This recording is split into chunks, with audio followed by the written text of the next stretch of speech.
मग इदंतेसी वाळले जे मी पणे वीन डाहरले ते रूप पाहिजे आपले आपणचे. अध्याय 15 श्लोक 4. श्लोकातल्या 4थ्या टीकेमध्ये ज्ञानोबराय सांगतात की ते आत्मस्वरूप कसं आहे. एका शरीराच्या उपाधीला धरून त्याला आत्मा असं म्हणतात.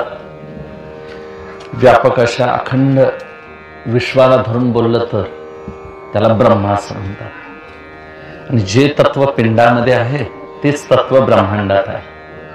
म्हणजे पिंडी ते ब्रह्मांडी अशी आमची जुनी म्हण आहे. शेवटी काय, तो तत्वभाव प्रत्येकाला कळायला पाहिजे. त्या तत्वाचं प्रत्येकाला ज्ञान व्हायला पाहिजे. आणि असं तत्वज्ञान प्रत्येकाला झालं की मग त्याला जी समजूत पडते आणि मी कोण आहे याची जाणीव होते. आता वास्तविक शुद्ध जाणीव म्हणजे वृत्तीज्ञानच. जाणीव म्हणजे मला काहीतरी कळणं हे देखील एक वृत्तीज्ञानच आहे महाराज. न कळणं याला अज्ञान असं म्हणतात. आणि न कळणं आणि काही कळणं याच्या पलीकडे एक ज्ञान म्हणून आहे, ते शुद्ध स्वरूपाचं ज्ञान आहे. आणि असं शुद्ध स्वरूप ज्ञान प्रत्येकाच्या आतमध्ये विद्यमान आहे. म्हणून आपल्याला ज्ञान झालं असं वाटतंय, वास्तविक ज्ञान हे होत नाही. ज्ञान आत मूळचं स्वयंभू आहे. त्या असलेल्या ज्ञानामुळं आम्हाला हे सगळं ज्ञान होतंय. आणि मग हे जे ज्ञान होतंय ते होणारं ज्ञान कसं होतंय, काही ज्ञानेंद्रियांच्या द्वारे कर्मेंद्रियांच्या द्वारे होतं, त्रिपुटीतून होतं, इंद्रियामार्फत होतं, विषयांच्या मार्फत होतं. आणि असं हे होणारं ज्ञान आहे, हे असणाऱ्या ज्ञानावरच आधारित आहे. म्हणून एक अध्यासिक आणि एक अधिष्ठान असं दोन विभाग सांगितले शास्त्रात. एक उपाधीचा मोठेपणा आणि एक स्वरूपाचा मोठेपणा. आपण स्वरूपानं मोठे आहोत हे कळवून घ्यायचं. उपाधीनं मोठं व्हायचं नाही, झालं तरी त्यात अडकून राहायचं नाही, रंगायचं नाही, रमायचं नाही. जुन्या काळामध्ये कापसाचं बोंड फुललं की ते लोक पिंजायचे. पिंजली की सरकी मोठी होते का कापसाचा धागे मोठे होतात. बोंड पिंजल्यानंतर बोंड कसं फुगीर होतं. फुगीर झालेलं बोंड मोठं दिसलं, वास्तविक सरकी मोठी झालेली आहे काय. तशी जीवदशारूपी सरकी लहानच आहे महाराज. पण आमच्या भोवतांची परिस्थिती कशी झालेली आहे, फुगीर झालेली आहे, वाढलेली आहे. म्हणून आपलं नित्य स्वरूप कळावं जीवाला, आपलं मूळ सुख स्वरूप कळावं, मूळ आपलं आनंद स्वरूप कळावं प्रत्येकाला. आणि ते परिपूर्ण जीवन एकदा कळलं की मग जीवाला दुसऱ्या कोणत्याही सुखाची, कोणत्याही तृप्तीची, कोणत्याही परिपूर्णतेची गरज भासत नाही. म्हणून एक व्यावहारिक जीवन आहे आणि दुसरं जीवन आहे परमार्थिक जीवन. व्यावहारिक जीवनामध्ये आम्हाला काही गोष्टी शिकाव्या लागतात. त्यामध्ये कला आहे, अन्य क्षेत्रातलं ज्ञान आहे. लौकिकातली पदवी सुद्धा तशीच आहे महाराज. एखादी PhD ची पदवी जरी म्हटलं तर त्या त्या क्षेत्रातलं मोजकं ज्ञान आहे. ते काय संपूर्ण ज्ञान असत. एखादा वैद्य झाला, एखादा डॉक्टर झाला तर त्या त्या क्षेत्रातलं ज्ञान असतं. एक घशाचा तज्ज्ञ असतो, एक कानाचा तज्ज्ञ असतो, एक डोळ्याचा तज्ज्ञ असतो. डोळ्यापुरतं ज्ञान, कानापुरतं ज्ञान, संकुचित ज्ञान. मग मला सांगा, हे पूर्ण ज्ञान म्हणता येईल काय? एखाद्या क्षेत्रातलं कितीही ज्ञान झालं तरी ते पूर्ण ज्ञान झालं असं अजिबात म्हणता येत नाही. म्हणजे तुम्ही आम्ही ज्ञानी आहोत असा आम्हाला काय आहे, भ्रम आहे. वास्तव आम्ही ज्ञानी नाही. शास्त्रकारही असं म्हणतात, पृथ्वीवर जेवढे मातीचे धुलीकण आहेत तेवढं ज्ञान व्यापक जरी असेल तरी देखील अज्ञान सुद्धा तेवढंच भरलेलं आहे आमच्यावर. आम्ही पूर्ण ज्ञानी झालो असं म्हणता येत नाही. तर प्रत्येक क्षेत्रातलं थोडं थोडं थोडं थोडं ज्ञान आम्हाला आहे. अगदी न्यूटन सारखे शास्त्रज्ञ सुद्धा महाराज मांजरी व्याली म्हणे त्यांच्या घरामध्ये, अशा कथा सांगतात. आणि ते शोध निबंध लिहित असताना मग मांजरीसाठी त्यांनी एक खोली छोटी केली. मग मांजर गेली की तिची पिलं सुद्धा त्याच्याबरोबर जाणार खोलीतून बाहेर. म्हणून त्यांनी मांजरीसाठी एक भोग पाडलं छिद्र आणि पिलांच्यासाठी एक छिद्र. आणि मग नंतर त्यांना असं कळालं की मांजर ज्या छिद्रातून गेली त्याच छिद्रातून काय गेली, पिलं देखील गेली. मग त्यांना कळालं मी पिलांच्यासाठी दुसरं छिद्र पाडलं, हे माझा काय आहे, मूर्खपणा आहे. म्हणजे एवढा मोठा शोध लावणारा महाराज, बुद्धिमान शास्त्रज्ञ देखील व्यावहारिक ज्ञानामध्ये कसा ठरला, अज्ञानी ठरला.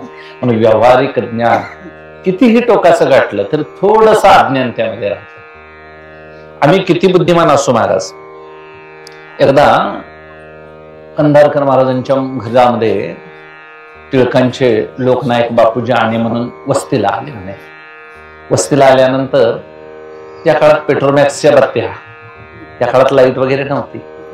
ते लोकनायक बुद्धिमान होते फार, पण झोपल्यानंतर असं त्यांना कळालं की ते बत्तीच्या उजेडात त्यांना झोपच येईना. रात्रभर विचार केला त्याने की बत्ती बंद कशी करायची. त्या बत्तीजवळ जायचे, फिरायचे, काय फिरवलं की बंद होतं हे त्यांना कळालं. बुद्धिमान पुष्कळ होते, पण काय फिरवल्यानं बत्ती बंद होते हे त्यांना सकाळी कळालं.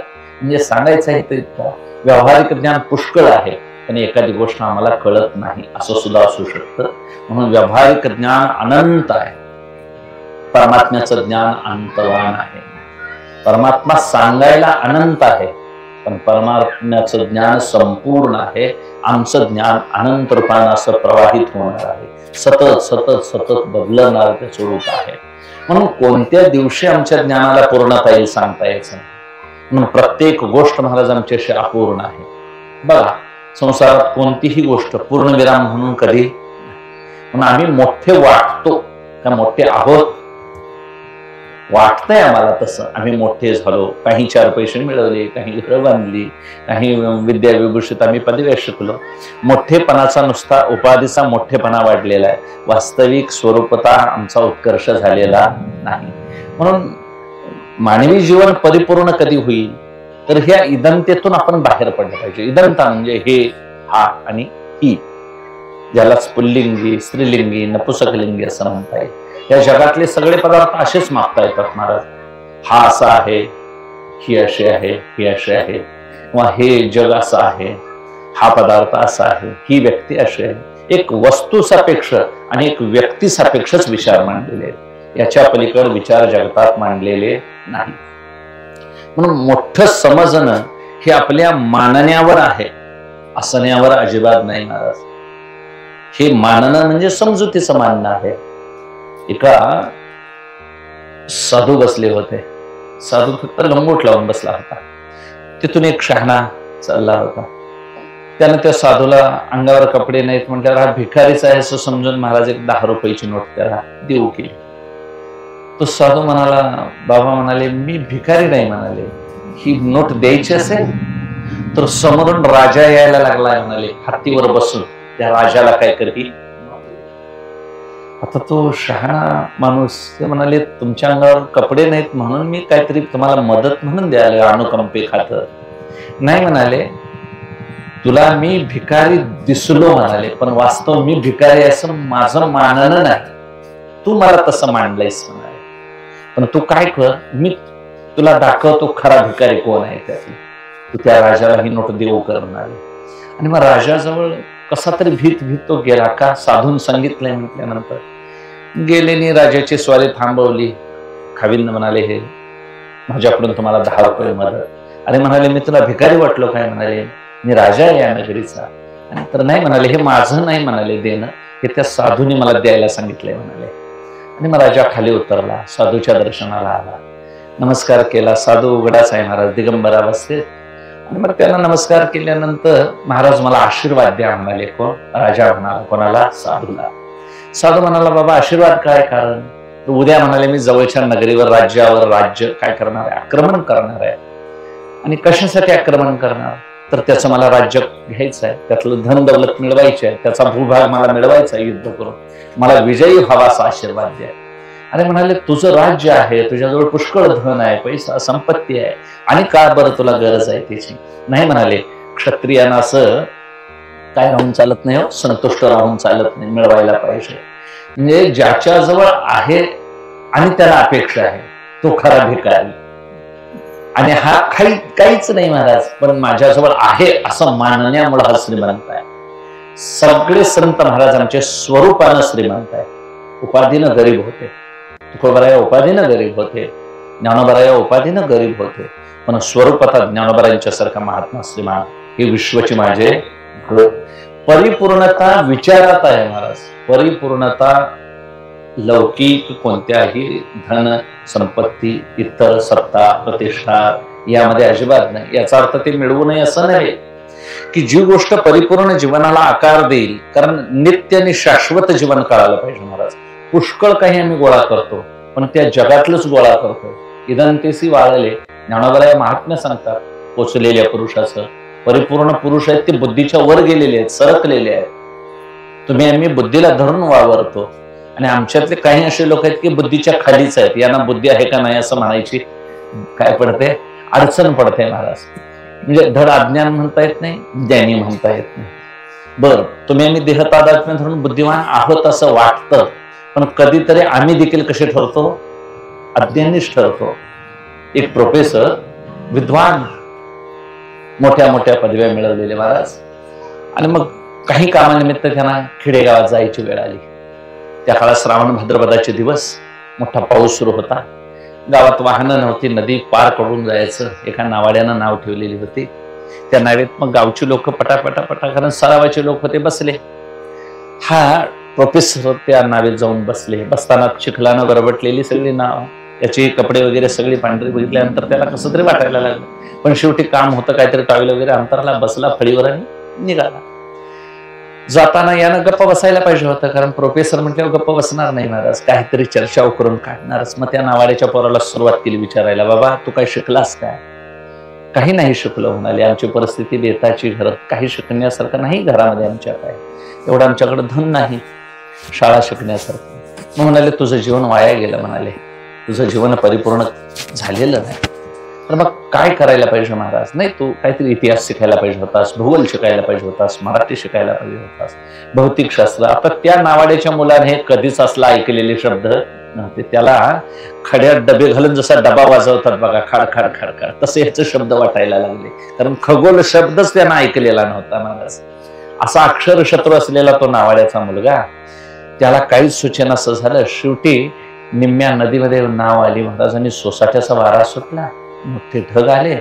आणि आता मग त्या नावाड्यानं विचारलं, महाराज आता म्हणाले ही सगळी गावची मंडळी आमची सरावाची आहेत, पट्टीचे पोहणारे आहेत, ज्याचे ते गाठोडे बांधतील डोक्यावर आणि नदीत उड्या मारून काय करतील, पोहून जातील. तुम्हाला एकच विचारतो म्हणाले, तुम्हाला पोहायला येतंय काय एवढं सांगा. तर तो म्हणाले एवढं फक्त मी शिकलो नाही. आता मग म्हणाले माझं जीवन व्यर्थ जाईल हे मी मान्य करतो म्हणाले, पण तुमचं जीवन आत्ताच्या आत्ता काय जाणार आहे, पाण्यात जाणार आहे म्हणाले.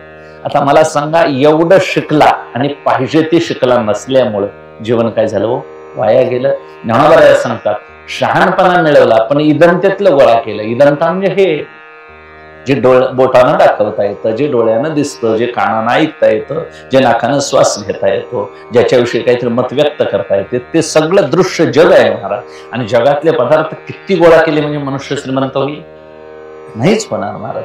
बरं, श्रीमंत झाला तरी पूर्ण होत नाही महाराज. रावणा इतका तर बलाढ्य श्रीमंत झाला नाही, माग पुढेही होणार नाही. खरी गरिबी हटाव योजना वापरली रावणाने महाराज. सगळ्याला घर सोन्याची बांधून दिली, असली जवाहर मधली नव्हे, चिऱ्याची दगडाची असली सोन्याची घर सगळ्यांना त्या काळात बांधून दिली. त्यांनी एवढा मोठा रावणाचा काय होता, बडेजा होता, संपूर्ण ऐश्वर्य, संपूर्ण साम्राज्य होतं. पण तरी देखील 80,000 स्त्री असताना देखील त्यांनी सीतामाईंची अपेक्षा केली. याचा अर्थ त्यांचं जीवन परिपूर्ण झालेलं होतं. परिपूर्ण जीवन म्हणजे नित्यतेला पोहोचणं, जिथं स्थिरता आहे तिथं पोहोचणं. गतिमान जीवन आहे तुमचं, आमचं धावणारं जीवन आहे. आणि धावणारं जीवन आहे ते इदंतेमध्ये मारतं. आणि जिथं स्थिर राहतं ते आत्मतत्व. आत्मतत्वाच्या ठिकाणी शांतता आहे. आणि जोपर्यंत जगात आम्ही फिरतो तोपर्यंत आम्हाला धावा आहे. आणि धाव कधी संपेल, परमात्मा जसा आहे तसं कळल्याशिवाय ही धाव संपणार नाही. म्हणून अज्ञान, विज्ञान, ज्ञान या गोष्टी आम्हाला कळवून घ्याव्या लागतील महाराज. की आम्ही ज्या इदंतेमध्ये बोलतो, वावरतो, ती देहाला धरून आहे इदंता. तो देहच मुळात कसा आहे, अशाश्वत आहे, शाश्वत टिकणारा नाही. कितीही या देहाचं लालन पालन केलं तरी देखील हा देह नाशवान असल्यामुळं क्षणाक्षणाला तो नश्यती या विकाराकडे धाव घेत आहे. आणि मग हा देह माझा नाही असं कळण्यासाठी आम्हाला काय करावं लागेल? मी माझा देह नाही, देह म्हणजे मी नव्हे असा विचार वाढवत वाढवत मी कोण आहे याचा विचार करावा लागेल. आणि मी कोणचा विचार जागतिक पदार्थात होत नाही, त्याला जग बाजूलाच काढावं लागेल. म्हणून इदंते शिवालेले आत्मस्वरूपाजवळ इदंता पोचत नाही, तिथं मी पणही चालत नाही. मी तरी कसं म्हणणार? रवी सर्वांच्या हृदय देशी मी अमुक आहे अंशी. तुम्हाला आम्हाला वाटतं मी अमुक आहे, मी तमुक आहे, मी असं आहे तसं आहे, हे असे आहे ते असे, हे फक्त मत व्यक्त केले महाराज. पण जे बुद्धी स्फुरे आहरणेशी ते वस्तुगामी. अर्जुनाला देव म्हणतात तुझ्या बुद्धीला जे स्फुरण पावतंय मी मी म्हणणार ते तू नव्हेस, मी त्याहून वेगळा आहे. म्हणून अधिष्ठान मी एक वेगळा आणि अध्यस्थ मी वेगळा. अधिष्ठान मी म्हणजे आत्मस्वरूप आणि त्यावर भासणारा मी मी हे खोटा मी जो बडेजाव करतो तो अहंकाराचा, तो मी वेगळा. त्याला जीवदशा असं म्हणतात. त्याला अभिमान धारणच करून ती जीवदशा व्यवहार करत असते. म्हणून अधिष्ठान कळवून घ्यायचं, अध्यस्थ कळवून घ्यायचं. मंद अंधकारामध्ये एक मोठी दोरी पडलेली होती आणि जाणाऱ्या माणसाला त्यावर सापाचा भास झाला. साप आहे का म्हणून त्याने बॅटरी उजेड मारल्यानंतर त्याला कळालं तो दोरखंड आहे. लगेच त्यानं ती दोरी उचलली, जाऊन घरामध्ये म्हशीला जाऊन काय बांधली होती दोरी. आता त्या म्हशीला जे बांधलं ते सापानं बांधलं म्हणायचं का दोरीनं बांधलं? दोरीनं बांधलं. जोपर्यंत दोरीवर सापाचा आभास होता तोपर्यंतच तो साप खरा होता, तोपर्यंत ती दोरी होतीच. पण आभासामुळे ती दोरी ओळखत नव्हती. तसं आम्हाला देखील देह मी आहे अशा समजुतीवर जोपर्यंत आहोत तोपर्यंत आम्हाला किती जन्म जरी झाले तरी आम्ही देहापुरते संकुचित राहणार. देह सोडून आम्ही बाहेर व्यापक दृष्टी करणार नाही. व्यापक दृष्टी व्हायची तर हे विश्वची माझे घर, देह नव्हे मी हे सरे, हा देह कोणाचा आहे याचा विचार होईल महाराज. व्यापक तत्वाने विचार झाला पाहिजे. ज्ञानोबा या वयानं लहानच होते पण बुद्धीनं किती व्यापक होते. झोळी घेऊन फिरले, भिक्षा मागितली, दरिद्रीपणा भोगला महाराज त्याने. आळंदीत कुठं मठ बांधला नाही, कुठेही कुणाचं भाड्यानं घर घेतलं नाही. आहे त्या समाधी सुद्धा त्यांनी गुहेत घेतली. कुणी तिथं ट्रस्टी स्थापन करून आणि मोठा बाजार मांडायला नको म्हणून त्यांनी महाराज तुकोबारांनी तर कळच केला, इथं राहायलाच नको म्हणाले. माझ्या नावाने काय संस्था काढतील काय की देहच घेऊन गेले. प्रयाणकाळी देवे विमान पाठवले. सांगायचं हे इतकाच की हे सगळे महात्मे स्वरूपानं मोठे होते आणि स्वरूपानं मोठा असलेला महात्मा संकुचित विचार मांडत नाही. तो देहापुरता मर्यादित राहत नाही, तो घरापुरता मर्यादित राहत नाही. म्हणून सगळे विचार संतांनी मांडलेले आहेत ते व्यापक दर्जाचे आहेत. आणि तुमचे आमचे विचार देहाला धरून आहेत. देहसापेक्ष धन, धनसापेक्ष पत्नी, मुलं बाळ, हे सगळं दिसणारे पदार्थ आम्हाला जेवढे जेवढे मोह पाडतात तेवढे इहलोकातले आहेत. आणि इहलोकातलं धन आणि इहलोकातलं सुख हे आम्हाला भुलवत राहत आहे. आणि त्यामुळे मी या जागतिक मोहातून बाहेर पडलेलो नाही. आणि हे जेवढं जेवढं तुम्हाला जग म्हणून आपलं असं वाटतं ते तुमचं स्वरूप नव्हे हे जाणायचं आणि त्यातून अंग झटकून बाजूला व्हायचं. हे माझं नाही असं कळलं की मग हळूहळू आपलं कोण आहे याचा विचार हळूहळू सुरू होतो. गजेंद्राला नक्रानं ज्यावेळी सरोवरामध्ये धरलं त्यावेळी हजारो वर्ष महाराज त्यांचं युद्ध सुरू होतं. तो गजेंद्र बाहेर ओढत होता, मगर पाण्यामध्ये ओढत होता. आणि मग शेवटी त्या गजेंद्राला सगळ्या घरच्यांनी मदत केली, ओढून काढायचा प्रयत्न केला. पण स्वतःच्या स्थानामध्ये किंमत असते, स्वतःच्या स्थानामध्ये ताकद असते. तसं त्या मगराला पाण्यात असताना ताकद आहे महाराज. आणि तो मगर जर पाणी सोडून बाहेर येईल तर त्याला कुत्र सुद्धा काय करेल, आडून खाईल. पण पाण्यात असणाऱ्या मगराची मात्र शक्ती क्षीण झाली नाही. आणि शेवटी त्या गजेंद्रानं काय केलं, सगळे सोडून गेल्यानंतर महाराज एकट्यानं मग शेवटी श्रीहरीचा धावा केला. सांगायचा हेतू काय, जेवढी बळ संपत, मानवी शरीराचं बळ संकुचित क्षण, ते कसं आहे मोजकं आहे, मर्यादित आहे. आणि एकदा शक्ती संपली मग बळ संपलं की मग परमात्मा आठवतो.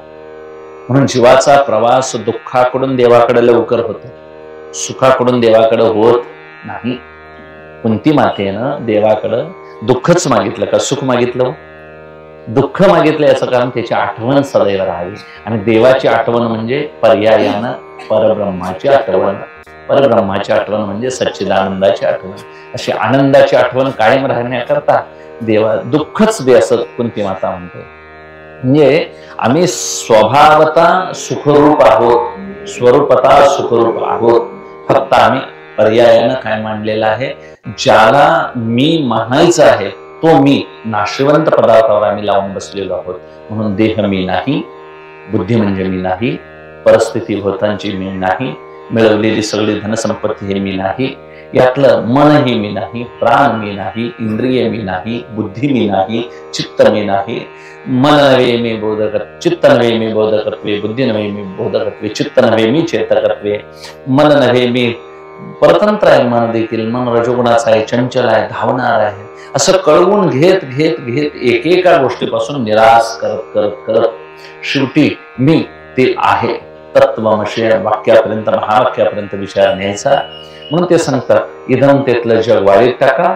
मीपणाही तिथं सहन होत नाही. याचा अर्थ हेही म्हणता येत नाही आणि मी म्हणूनही त्याचा बोध करता येत नाही. याचा अर्थ ते आत्मस्वरूप आहे तरी कसं. ज्ञानोबराय चांगदेव श्रेष्ठ सांगतात, जे कोणाचे नव्हते न्यासणे, जे कोणाचे नव्हता दिसणे, जे कोणाचे नव्हता भोगणे, केवळ जो असा केवळ असणारा आत्मस्वरूप आहे. त्याला बोटानं दाखवता येत नाही, शब्दानं बोलता येत नाही, डोळ्यानं बघता येत नाही, असं आहे म्हणून हातात देता येत नाही. फक्त म्हटलंय करतळी आवळा तैसा हरी. अनुभवाच्या महात्म्याने हे सांगावं. आणि अनुभवाचे महात्म्य सांगत असताना स्वरूपता सांगतात, ते उपाधिगत सांगत नाही. आम्हाला उपाधीतून ऐकायची सवय आहे.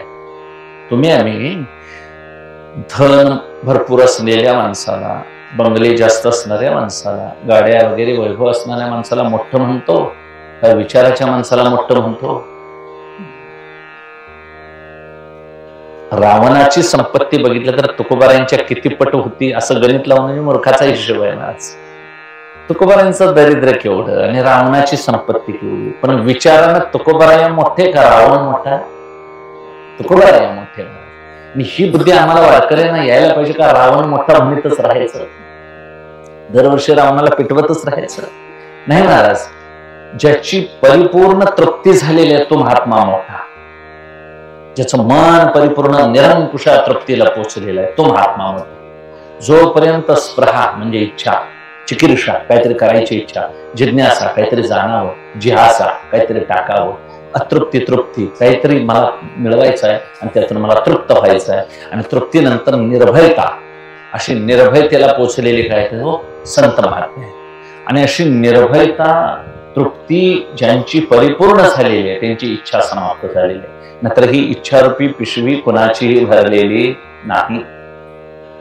मला सांगा, नित्य नेमानं बाजारला आणणारी पिशवी असते का नाही तुमची?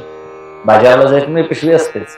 मग तुम्ही बासणीला जा, कागलला जा, कुठेही जा, नित्य नेमानं ती घरात ठेवलेली असते. मग ती पिशवी भरून आणली तरी पुढल्या आठवड्यात रिकामी होते का नाही? जर बाजारची पिशवी आठवड्याला रिकामी होत असेल तर आमच्या इच्छेची पिशवी रिकामी कधी राहील का? आणि असं आता कुणाला वाटलंय आता झाली 50 वर्ष, आता करायचं सगळं करून झालंय, आता राजी खुशीने हे शरीर काय करावं, सोडावं, आता काय माझं करणं राहिलेलं नाही असं कुणाला वाटलंय? आता मरायला मी रिकाम आहे असं होणारे तरी भेटेल का? हे असं म्हणत नाहीत म्हणूनच देव मारतोय आम्हाला. देवानं मारायचं का शास्त्र काढलंय ते खरंच आहे. अशी मारल्याशिवाय आम्ही गेलेलो नाहीतच, कारण आम्हाला ती वळणच असं पडलेलं आहे. आतापर्यंत पुष्कळ आता रामायण ऐकलंय, आता काय या जीवनात ओरलंय, पण पुढे महाभारत बघायची इच्छा असतेच आमची महाराज. काहीतरी ऐकावं, काहीतरी बघावं. नाही महाराज, हे सोडता आलं पाहिजे. म्हणून तृप्तीची गोष्ट आहे ती इच्छेवर अवलंबून आहे. आणि इच्छा मुरळीस पाहू नका पडाल नरकात वारी, बोध बदली ज्ञान देवटी उजळा महाद्वारी. बुद्धीच्या महाद्वारामध्ये ज्ञानाचा बोध रूपी देवटा एकदा पेटवा, म्हणजे इच्छा नावाची मुरळी सदैव फिरणारी आहे, ती अपवित्र आहे, सगळीकडे फिरते. हे पाहिजे, ते पाहिजे, इदस्याम हे मला हे हवं, ते हवं, अशी सदैव मागणी आहे महाराज तुमची आमची. आणि अशी जी मागणी आहे ती जगातली आहे म्हणून आहे. आम्हाला जागतिक पदार्थात जन्म आहे, आम्हाला हाव आहे त्याची, म्हणूनच हे पदार्थ आम्हाला आवडतात. हे पाहिजे पाहिजे पाहिजे अशी कायमची तक्रार आमची देवाजवळ आहे.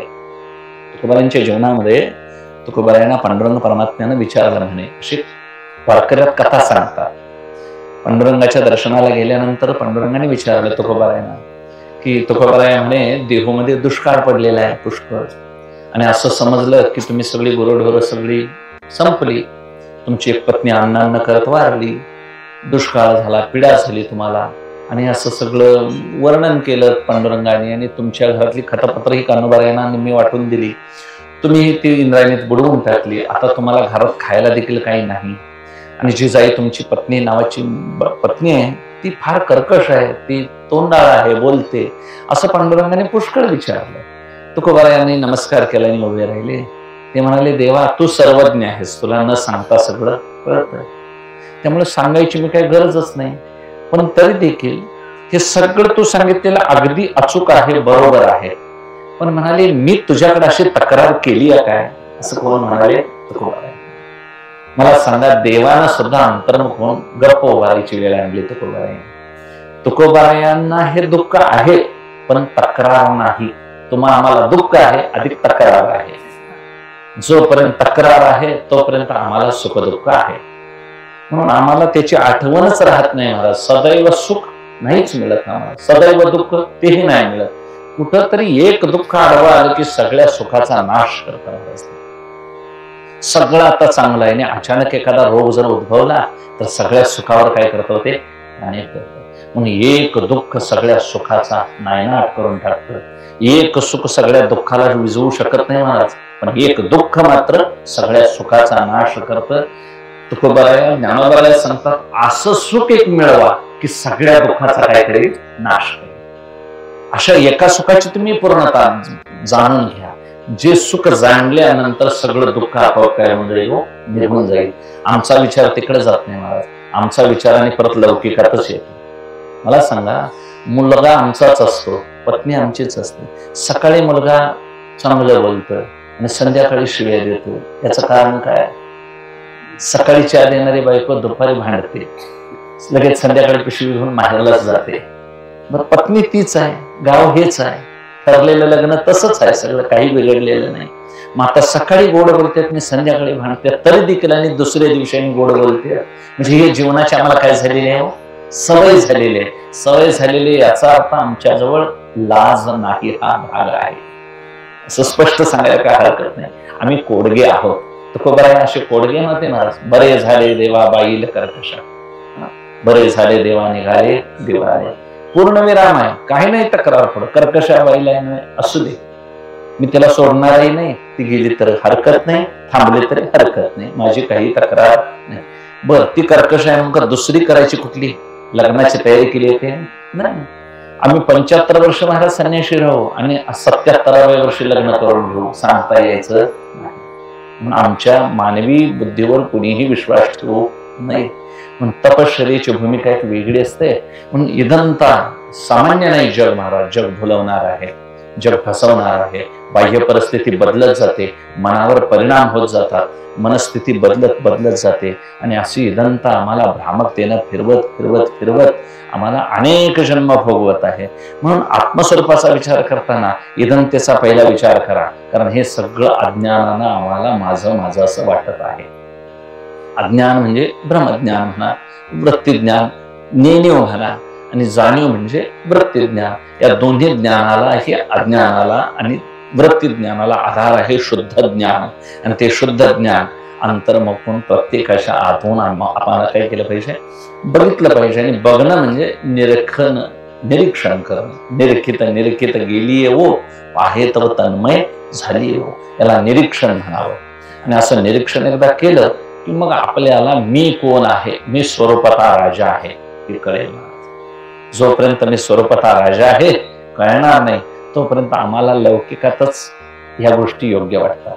म्हणून आम्ही विचारानं मोठं व्हायचं. तुकोबारायांचा मोठेपणा, ज्ञानोबारायांचा मोठेपणा ज्या दिवशी कळेल त्या दिवशी महाराज आम्ही इतर लोकांच्या पाया पडणार. इतरही लौकिकातले लोक महाराज हे कितीही जीव मोठा झाला तरी ज्ञानोबाराय सांगतात, ब्रह्मेशा परवते वाढणे नाही जीवाते, ते तो निमग वरते ब्रह्मचकी. ब्रह्मदेव झाला तिथले भोग उच्च आहेत, तिथं सत्य नांदतं, तिथं वेदमूर्ती म्हणतायत. ब्रह्मदेव म्हणजे सोपी गोष्ट नाही महाराज, पण ब्रह्मदेव होणंही अतिशय पुण्याची गोष्ट आहे. पण तिथं गेलेला महात्मा सुद्धा एरवी ब्रह्मपणाचे भडसे न चुकते पुनरावृत्तीचे वळसे. ब्रह्मदेव झाला तर तो पुनरावृत्तीच्या मापाला खाली येतोय. पुण्य संपल्यानंतर इंद्र झालेला इंद्र सुद्धा खाली येतो. नहुष एवढा मोठा झाला स्वर्गाधिपती, पण त्याला इंद्राणी पाहिजे म्हणतो आणि परत खाली पतन पावला महाराज.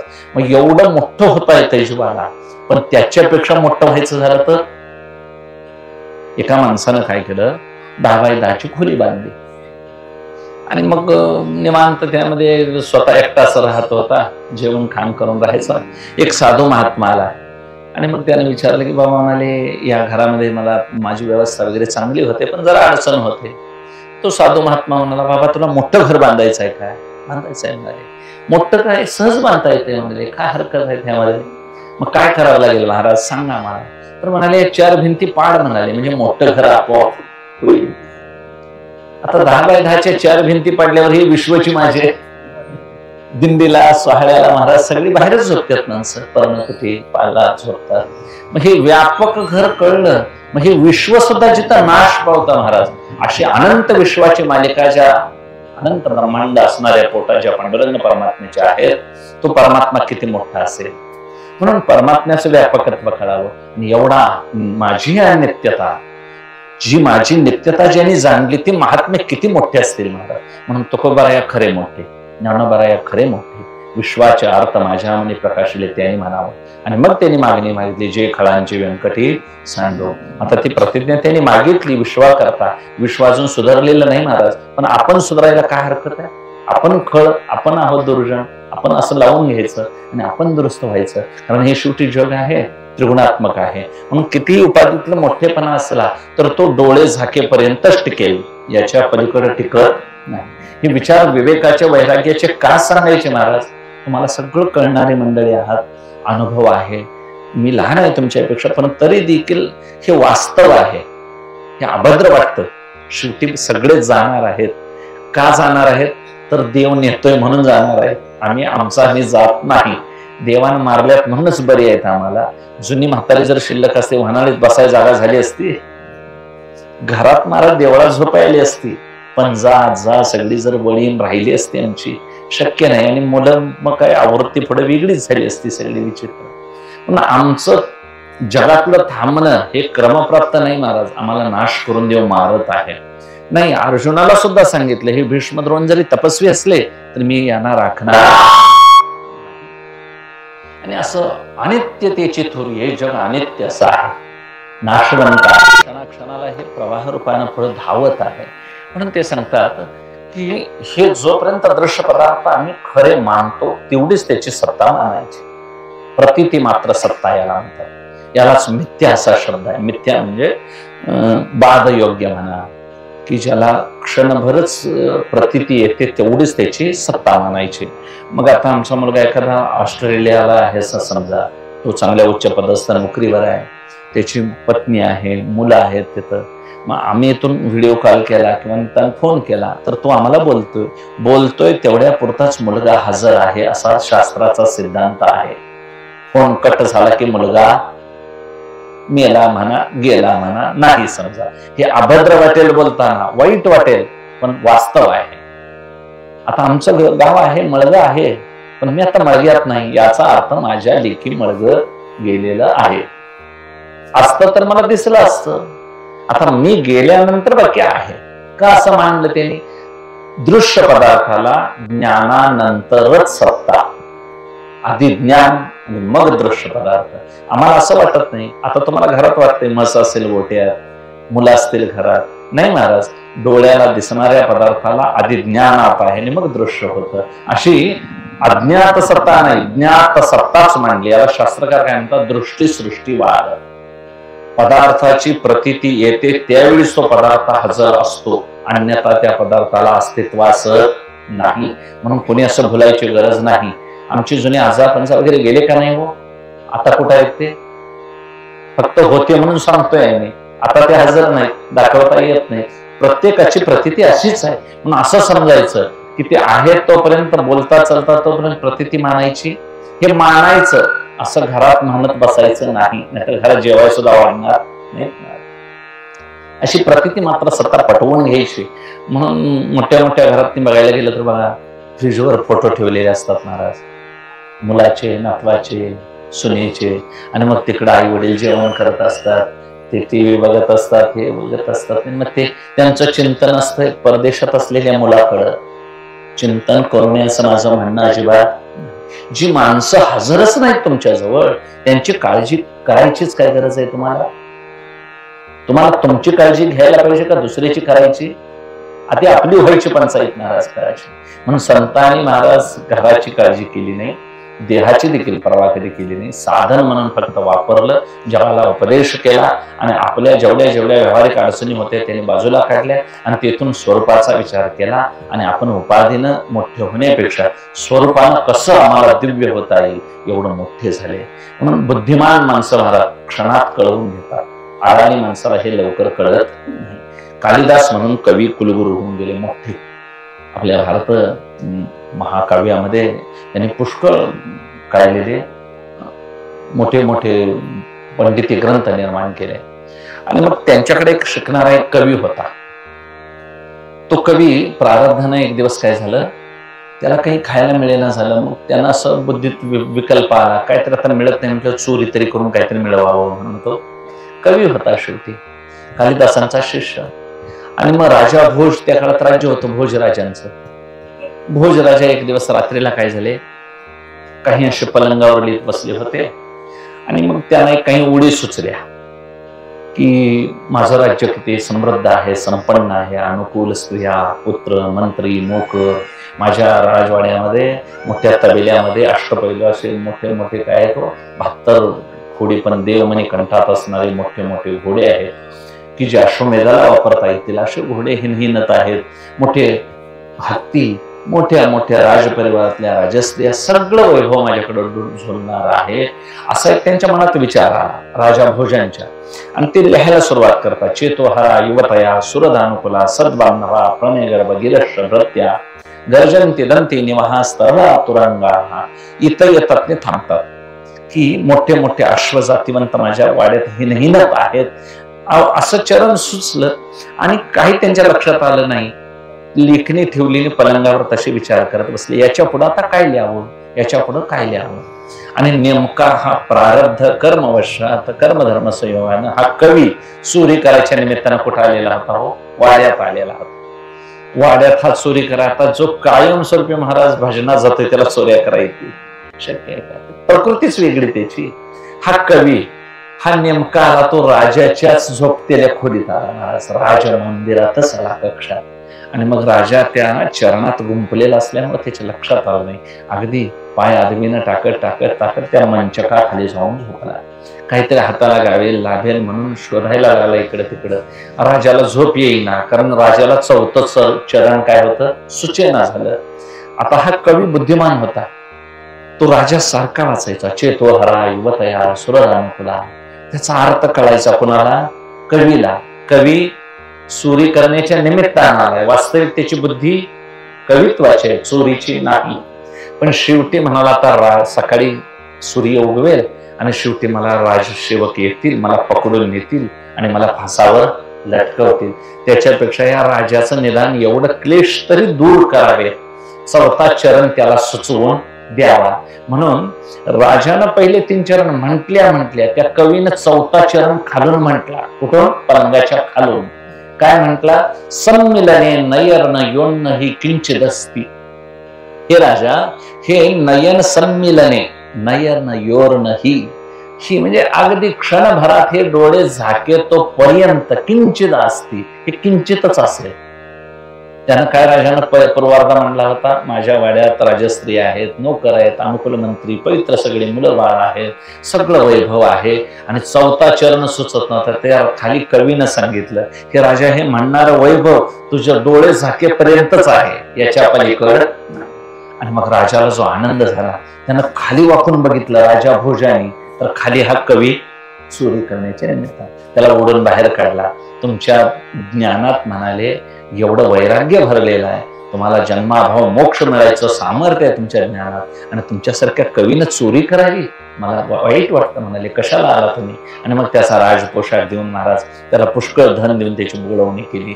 फक्त सांगायचा हेतू काय, एवढं वैभव असलं तरी डोळे झाकेपर्यंतच, एवढं पटवून घ्यायचं. म्हणून इदम ते कोणी भ्रमात राहायचं नाही महाराज. आम्ही माळकरी आहोत, खायला मिळत नाही, कुणाच्या तरी बिनमाळकरीच्या पाया पडावं, ह्याच्या दारात जा त्याच्या दारात जा, काही गरज नाही महाराज.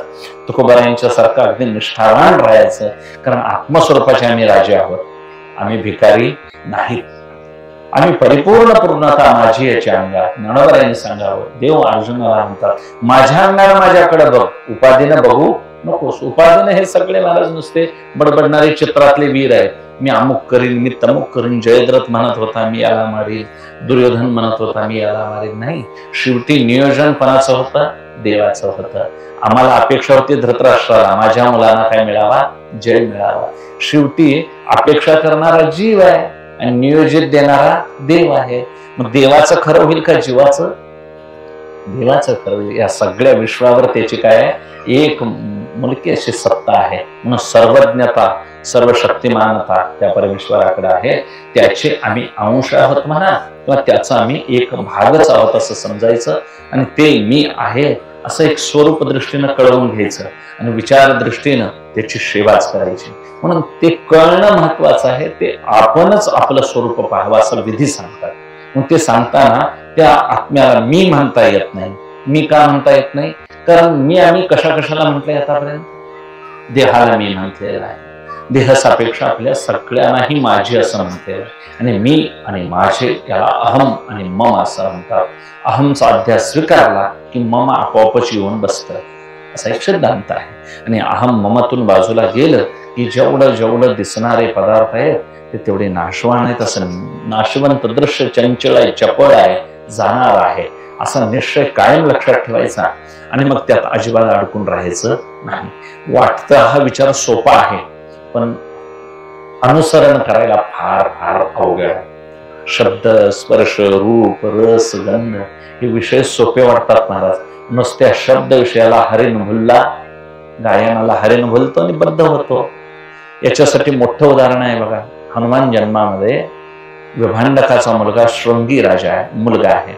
त्या शृंगीला डोक्यावर शिंग आहे. तो हरणीच्या पोटाला जन्माला आला. त्यानं कधी स्त्रिया पाहिलेल्या नाहीत.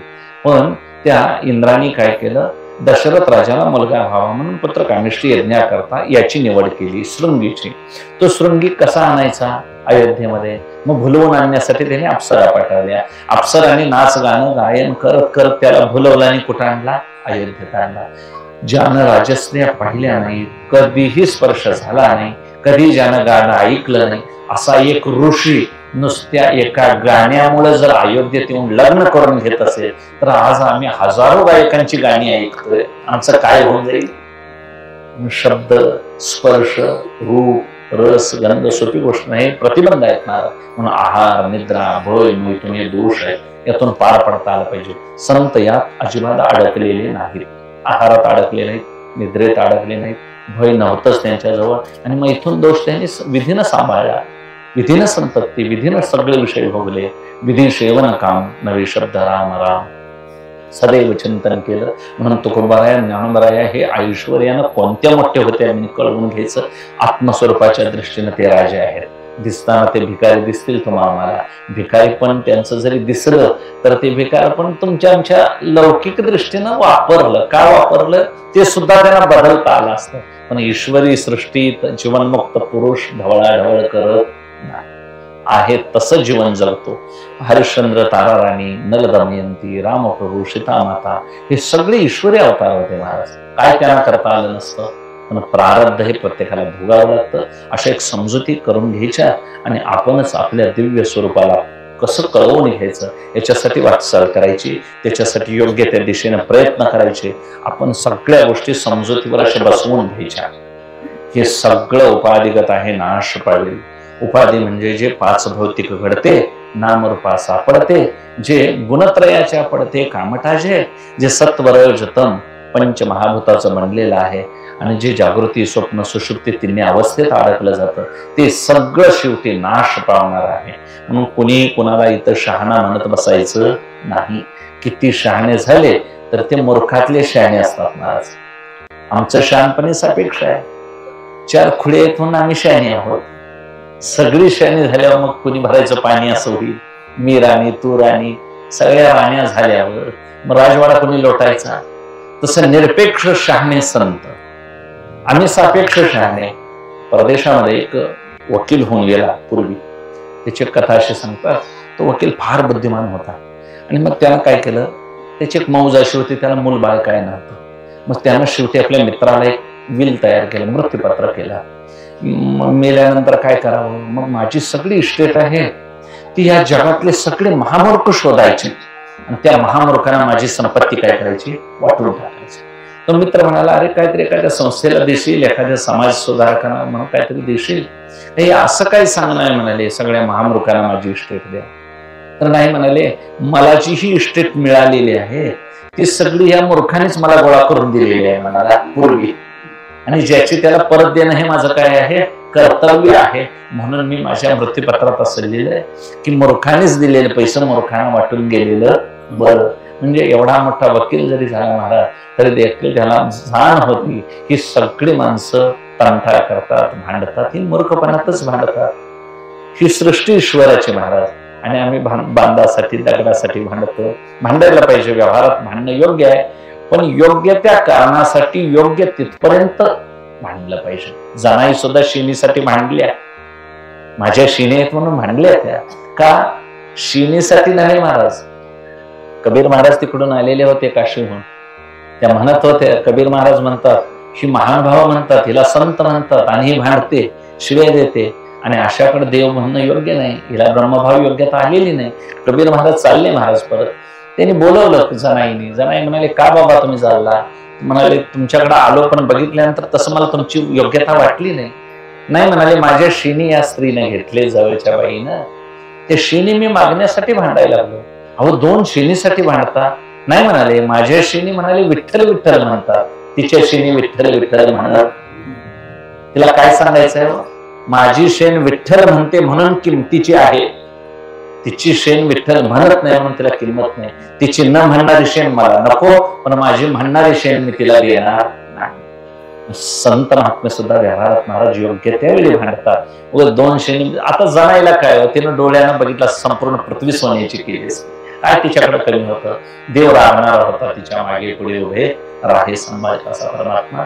परमात्मा वश केला, बुद्धिमत्तेनं वश केला, आणि अशा बुद्धीच्या पलीकडे सरकलेले संत महात्मे आहेत. म्हणून त्यांना योग बुद्धी परत असतो साहा. तुम्ही आम्ही बुद्धीला धरून जगतो, आणि काही माणसं बुद्धीच्या खाली आहेत, अजून त्यांना काहीच माहिती नाही.